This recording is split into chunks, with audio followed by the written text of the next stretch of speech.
So it turns out traveling at the speed of light is not possible unless you're light. Okay, light travels at the speed of light. Anything that has no mass has to travel at no rest mass has to travel at the speed of light. Anything that has mass though can't ever reach it, because there's a third effect that kicks in. We talked about how lengths compress as you go faster and faster. Your time slows down as you go faster and faster. The third effect that kicks in is mass increases. Mass goes up. Things get heavier, and so and when something's heavier, it takes more force to accelerate it. And so it turns out that in the limit, as you approach the speed of light, your mass would go up to infinity, and it would take an infinite amount of force to get you any faster. So you can't ever push something up to the speed of light.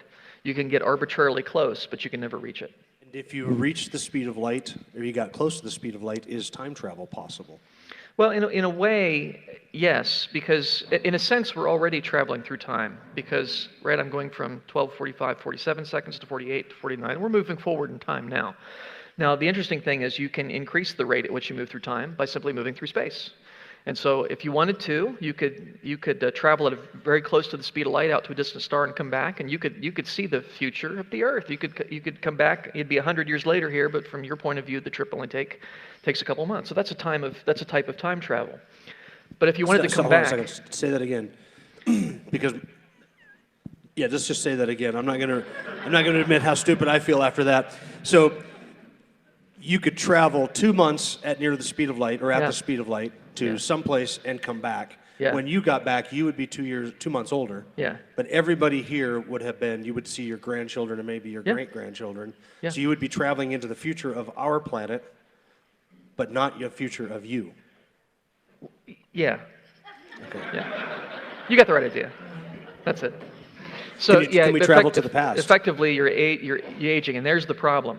You say, well, okay, I want to come back and tell my wife about this, that I met my distant kid, but I'm sorry, she's dead, and there's nothing you can do about it. You can't go back. Because in order to go back in time, you'd have to go faster than light. If you can go faster than light, you can go back in time.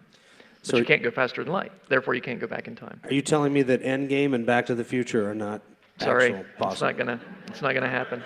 What is the logical problem with traveling back into the past, and why does that logical problem mean that we can never go back in the past?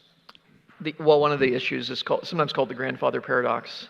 In principle, it would be, if you could go back in time, in principle, you could, although it would be ill-advised, you could go back and assassinate your grandfather before he ever even met your grandmother, in which case your father's never born, in which case you're never born. But if you're never born, then how can you possibly go back and assassinate your grandfather, you see? And so you end up with a paradox. On the one hand, you must exist in order to cause his death. On the other hand, you can't exist because he died. And so it leads to a logical contradiction, and that which leads to a contradiction is false. Therefore, time travel into the past is false.